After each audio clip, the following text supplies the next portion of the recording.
Sa nakaraan nating episode ay natapos tayo kung saan nga ay tuluyan ng napaslang ng ating bida ang mga hunk boys. Kung saan rin ay sinabi niya kana Mr. Leo at Mr. J kung sino talaga siya, at kasunod nga nun matapos lang ng ilang sandali ay kanya na ring inatake ang dalawa, habang wala rin naman ngang magawa ang mga ito upang malabanan ang ating bida, kaya naman nga rin ay malakas na boses na lang ng dalawa ang maririnig sa buong paligid habang unti-unti silang binabawian ng buhay. Kung saan nga ay nakita pala ng isa sa mga guards ng Gao family ang buong pangyayari.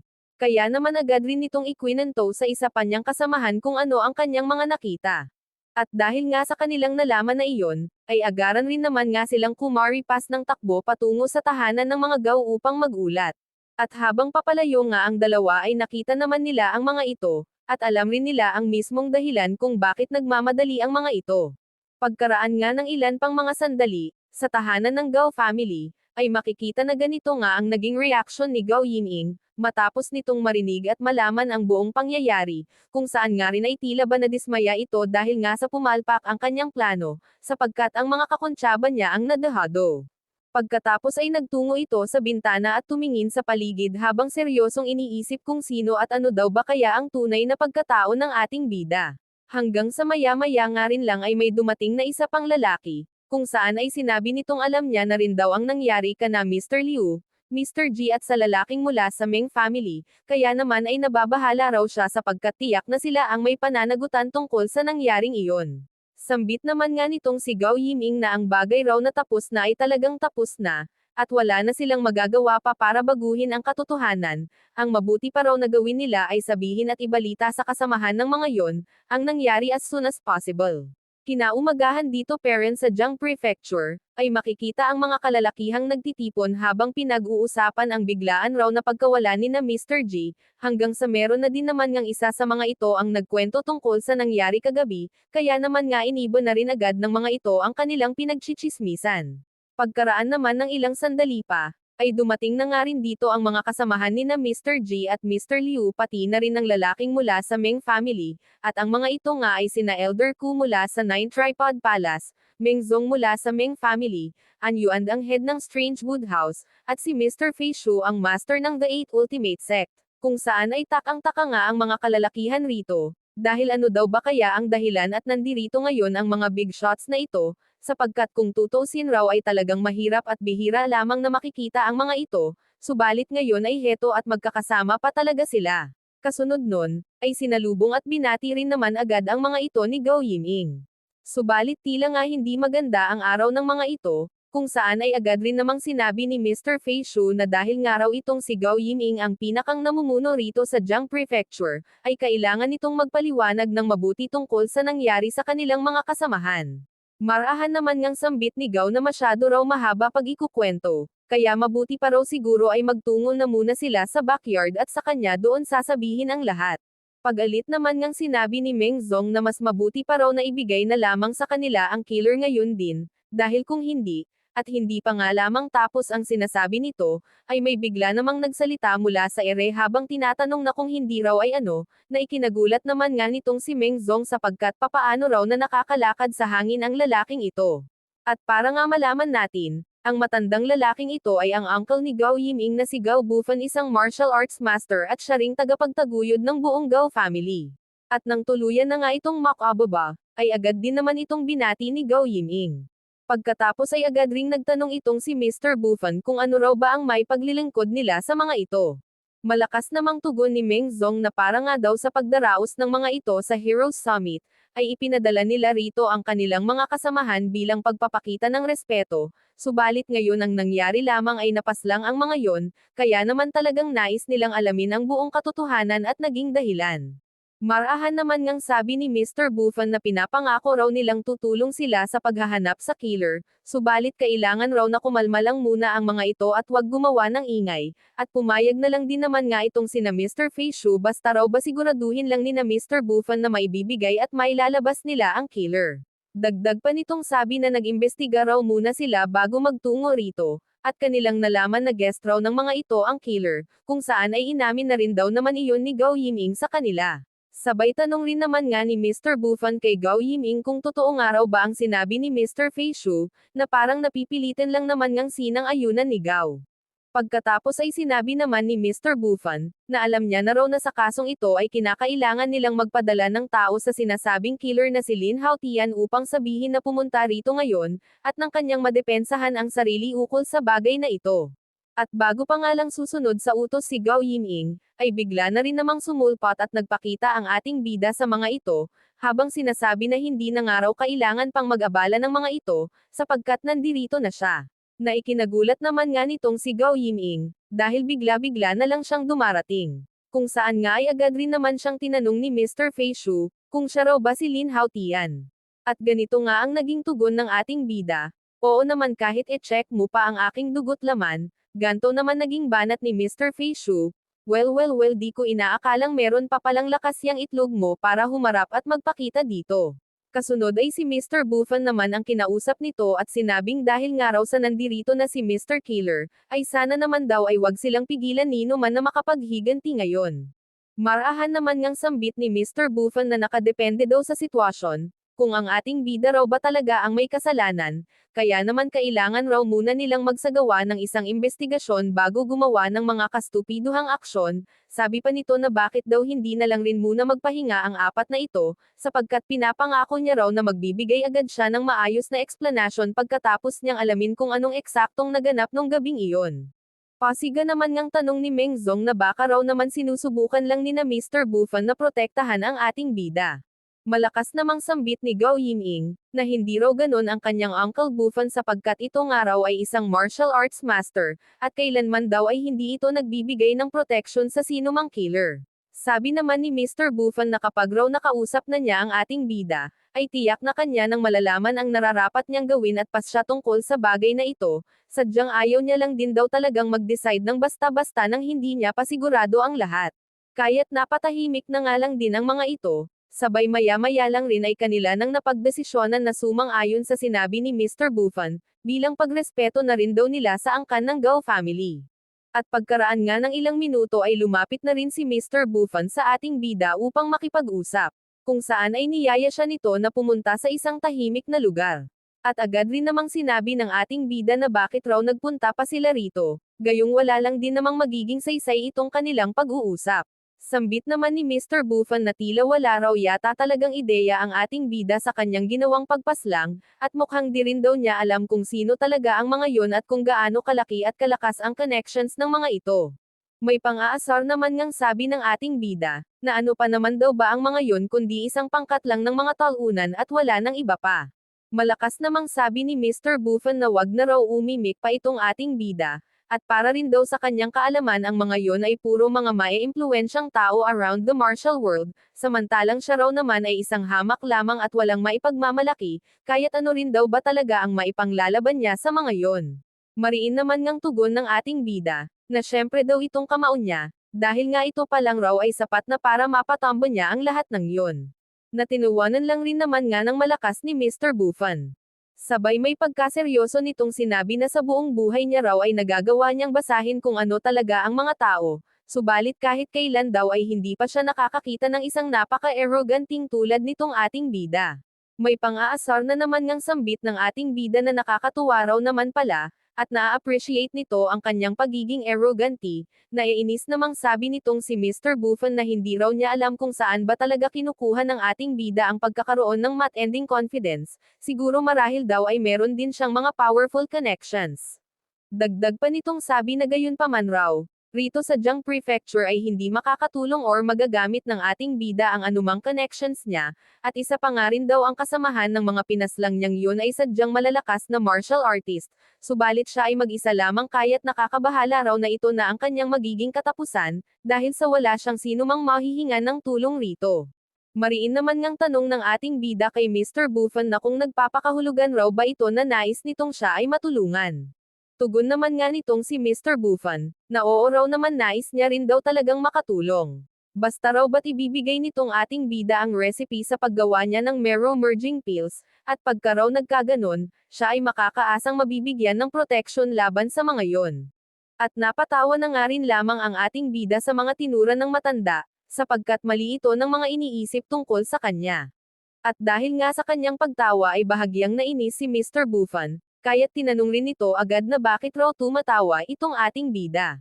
At hindi naman nga sinagot ng ating bida ang tanong sa kanya, sa halip ay sinabi niya na lang na hindi naman raw niya kailangan ang tulong ng kahit na sino lalo na nitong si Mr. Buffon, sapagkat ito raw ay isang pathetic mortal lang gayong siya ay isa namang invincible kaya hindi siya yung tipong umaasa sa iba. Sabi pa ng ating bida na tungkol raw naman dun sa recipe ay maaari niya daw iyong ibigay, kapalit ng isang kondis iyon, na dapat raw ang buong angkan ni na Mr. Buffon ay manganggako ng katapatan sa kanya. Na ikinagalit naman nga nito ng sobra habang sinasabi pa, na napakakapal daw naman yata ng pagmumukha ng ating bida para magbigay ng ganong kondis iyon.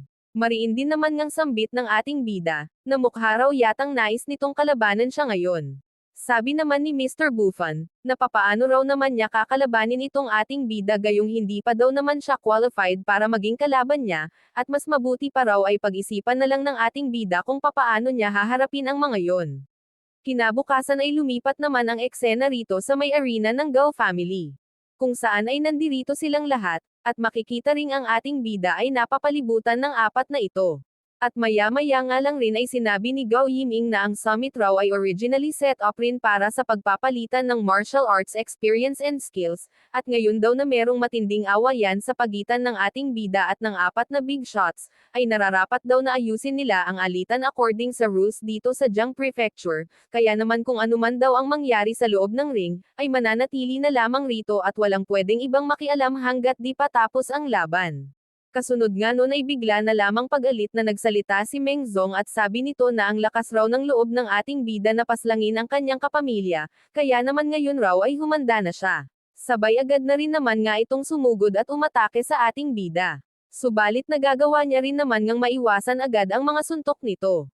Hanggang sa hinawakan niya na nga rin ang braso nito, pagkatapos ay hinila niya ito at ibinalibag ng malakas. Dahilan nga para mapatilapon ito ng pagkat-endi, kung saan nga ang tinamaan nito ay nabali at nawasak dahil sa lakas ng puwersa na mula sa ating bida.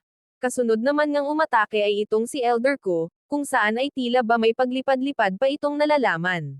Pagkatapos ay nagsagawa pa ito ng isang teknik na tinatawag na spinning kicks, kung saan ito ay isang pag-atake sa pamamagitan ng mabilis na pagsipa. Ngunit gaano pa man nga ito katulin ay wala pa rin itong naging silbi para masaktan at matalo ang ating bida, dahil as always nga basic lang lagi para sa kanya ang umiwas sa mga atake ng kalaban. Hanggang sa maya-maya nga rin lang ay ito namang si Mr. Fei Shu ang naghanda para sa pag-atake, kung saan ay tila ba itim na enerhiya ang balak nitong gamitin. At ang teknik ng pinakawalan nito ay tinatawag na dungeon trap, kung saan ay napakaraming kamay mula sa ilalim ang nagsisilabasan, na para bang gustong-gustong kuhain at lumunin ang ating bida. At maya-maya nga, ay muli na namang umatake si Meng Zong kung saan ay hawak nito ang kadogsong ng kaninang tinamaan niya, pagkatapos ay bigla na rin lamang nitong ipinanghampas sa ating bida. Ngunit bago pa nga lamang ito tatama sa kanya, ay kanya na rin naman itong sinalubong agad ng isang malakas na suntok, dahilan nga para mabasak ito. Pagkatapos ang ginawa naman ni Meng Zong ay mabilisang pumunta sa likuran ng ating bida, at kaagad siya nitong hinawakan at niyakap ng mahigpit upang hindi siya makawala. Kaya naman nga rin nang makita ito ni An Yuan ay bigla itong napatawa ng malakas dahil sa tuwa, sapagkat ang husay raw ng ginawang ito ni Meng Zong. At habang tila nga hirap na sa pagyapos itong si Meng sa ating bida, ay agad na rin naman nitong inutusan si An Yuan na wag raw muna itong matuwa, sa halip ay gamitin na raw nito ngayon din ang secret technique, na makakapagpasalita sa ating bida upang sabihin ang recipe ng pills. Kaya naman nga eto at inilabas na ni An Yuan ang bagay na ito, na tinatawag na soul-biting nail, kung saan ay ito raw ang most powerful weapon sa kanyang sect. Ito rin daw ay nirefine ng kanilang founder sa pamamagitan ng 81 rates, at kapag naiturok niya raw ito sa ating bida ay makakaramdam siya ng matinding kirot at sakit, na para bang kinakagat ng pagkat-endi ang kanyang buong katawan na tagos hanggang kaluluwa. Mariin naman ngang sambit ng ating bida, na napaka-perfect daw naman pala ng planong ito ni An Yuan, subalit gayunpaman raw ay hindi ito magtatagumpay. Kaya naman nga rin ay bahagyang nagulat at napaisip si An Yuan. Hanggang sa naglabas na nga ng napakalakas na enerhiya ang ating bida, dahilan para maalis ang pagkakayapos sa kanya ni Meng Zong, habang unti-unti rin itong tumitilapon, pati na rin ang iba pa nitong mga kasamahan na sina An Yuan, Mr. Fei Shu at Elder Ko. Hahaha, dapat pala ang tawag sa team ng mga ito ay Team Palpak Ero dahil puro sila mga palpak ang plano. Matapos nga nun, ay lumipad na rin paitaas ang ating bida, kung saan habang nasa sa taas siya ay napakarami ring naiipon na hangin at kakaibang enerhiya sa kanyang palibot. At rito nga sa kanyang palad ay makikita ang isang napakagandang bulaklak, na habang tumatagal ay unti-unting nagbubloom at nagliliwanag, at maya-maya nga rin lang ay bigla niyang itinaas ang kanyang kamay at pinakawalan ang isang napakalakas na atake na mula sa bulaklak, kung saan ay nagmistulang ang umuulan pero hindi ng tubig, kundi ng isang kakaibang puwersa na nagdudulot para mabutas ang anumang bahagi ng katawan na matatamaan nito. At dahil nga sa napakatending atake na ito na ipinamalas ng ating bida ay sabay-sabay niyang ang natalo at nag-api ang kanyang mga kalaban. Habang ito naman ngang si Mr. Buffon ay makikitang hindi makapaniwala sa kanyang mga nasaksihan, sabi rin nito na wala nga raw sinumang mortal ang posibleng magtaglay at magkaroon ng ganitong uri ng kapangyarihan. Kasunod nga nun, ay bumaba na rin ang ating bida. Sabay bigla na rin lamang nagsiluhuran ang mga ito sa kanyang harapan, habang tinatawag siyang Mr. Immortal, kung saan ay panay rin ang paghingi ng tawad ng mga ito, dahil raw sa kanilang mga nagawa at nasabing hindi magaganda. Mariin naman niyang tinanong ang mga ito, kung nais pa raw ba nilang makuha mula sa kanya ang recipe. At may paggalang ang tugon ni Mr. Buffon, na kailanman nga raw ay hindi na nila tatangkain pang malaman ang recipe ng pills, sabi pa nito na handa raw siya at ang buo niyang pamilya na maging loyal servants nitong ating bida. At pumayag naman nga ang ating bida sa sinabi ni Mr. Buffon. Sabi rin niya na mula nga raw ngayon ay ang maid niyang si Xiao Jing ang siya nang mamumuno sa mga ito, na sabay-sabay naman nga nilang sinang-ayunan. Pagkalipas ng ilang araw ay lumipat naman ang eksena dito sa may Baisheng sect, kung saan may dalawang lalaki na nag-uusap, at gulat na gulat pa nga itong isa nang malaman nitong ang apat na Big Shots Master ay pari-pareho ng napaslang. At maging dito rin nga sa may Jingshui Temple ay panay rin ang pag-uusap tungkol sa bagay na iyon, kung saan sabi pa nga ng isa na maging si Mr. Buffon nga raw ay nagawa ring sumuko, at tanong naman nga ng isa na kung sino naman raw ba ang lalaking tanyag ngayon, na nakatalo sa mga masters at tinatawag na Mr. Immortal, tugon naman nga nitong isa na ang lalaking iyon nga raw ay nagngangalang Lin Haotian. Nang sumunod pang mga araw ay lumipat naman ang eksena sa Tianfan Empire, kung saan ay dito matatagpuan ang base of Holy Fire Religion. At ito nga ay masasabing isang napakagandang lugar. At ang matandang lalaki ngang ito na nakaupo ay ang pinakang master rito. Kung saan rin ay makikitang focus talaga ito sa pagkukultivate. Hanggang sa maya-maya nga rin lang ay nagawa na nitong magpalabas ng napakalasek na enerhiya. Nalabis naman ngang ikinamangha nitong isang servant, kaya't na itanong rin nito na kung naabot na raw ba nitong master ang ika-9th level. Tugon naman nga ni Old Master na hindi pa raw niya iyon naaabot, sapagkat nasa peak of 8th level pa lang siya. Sabi naman ng servant na ang aura daw ni Old Master ay sadyang nakakatakot, kaya naman napapaisip raw siya kung ano pa kaya ang mapapadagdag sa kakayahan at kapangyarihan nitong si Old Master. Once na maabot na raw nito ang 9th level, sambit naman ng matanda na ang Holy Fire Chest daw ay lubhang mahiwaga at makapangyarihan, kaya naman kapag raw naabot na niya ang 9th level ay paniguradong magiging isa na siyang invincible man dito sa mundo. Sabi naman ng servant, na isa na raw namang invincible ngayon itong si Old Master, tugon naman nga ng matanda na wag raw yung sabihin ng servant, sapagkat meron pa rin daw isang tao na hindi niya siguradong magagawa niyang matalo. At iyon daw ay si Long Kangming, mula sa Great Wu Empire.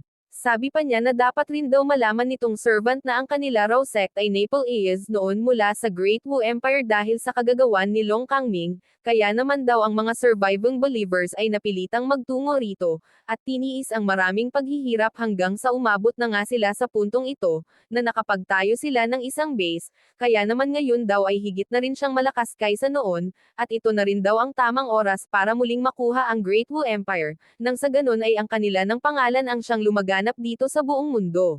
Sabay bigla na rin lamang ang lumuhad itong servant habang sinasabi pa na ang Holy Fire Religion daw ay mananatili forever, kaya naman deserve rin daw nitong si Old Master na maging famous sa ang sulok man nitong daigdig.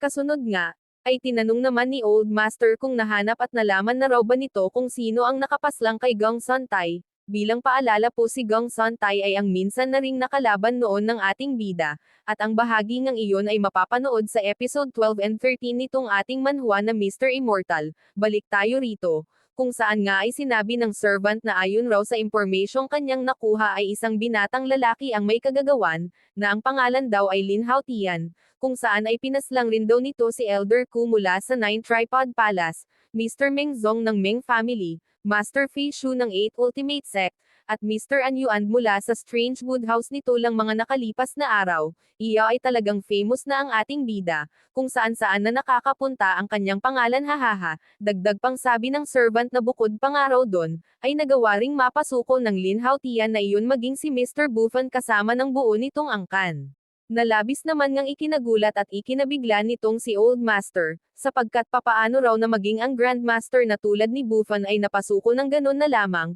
hindi raw kaya isa lamang itong maling balita. Sambit naman nga ng servant na totoo raw ang lahat ng tungkol sa bagay na yon. Sapagkat marami rin daw talagang mga tao ang nakasaksi sa pangyayaring iyon. Sabay na patingala na nga lang din si Old Master, habang sinasabi na di niya raw akalaing ang Great Wu Empire, ay meron pa palang ganong uri ng lalaki bukod kay Long Kangming. Sabi pa nito na mabuti pa raw na gumawa na lang siya ng plano para kanyang makausap ang tanyag ngayon na Mr. Immortal. Abangan sa next video natin kung ano pa ang mga nakaka-excite na mangyayari. At sana hindi lang basta rito sa kwento lumaganap ang ating bida kundi sa totoong buhay nang sa ganon, ay maraming viewers at subscribers ang manood dito sa ating channel. Pakatutukan lamang po ang lahat dito sa ating YouTube channel na Manhwa Tagalog Recap Second. Kung nagustuhan nyo rin po ang episode natin ngayon ay paki-like naman po ito mga idol. Huwag na rin kayong mahiya pa na mag-iwan ng inyong komento at saloobin tungkol sa inyong napanood ngayon. Please don't forget to share and subscribe na rin po para sa lahat ng mga hindi pa nakaka-subscribe sa ating channel. Syempre wag nyo na rin pong kalimutan na i-hit ang notification bell para lagi kayong updated sa mga next video natin. Sana po ay nag-enjoy kayo sa inyong panonood mga idol. Thank you po.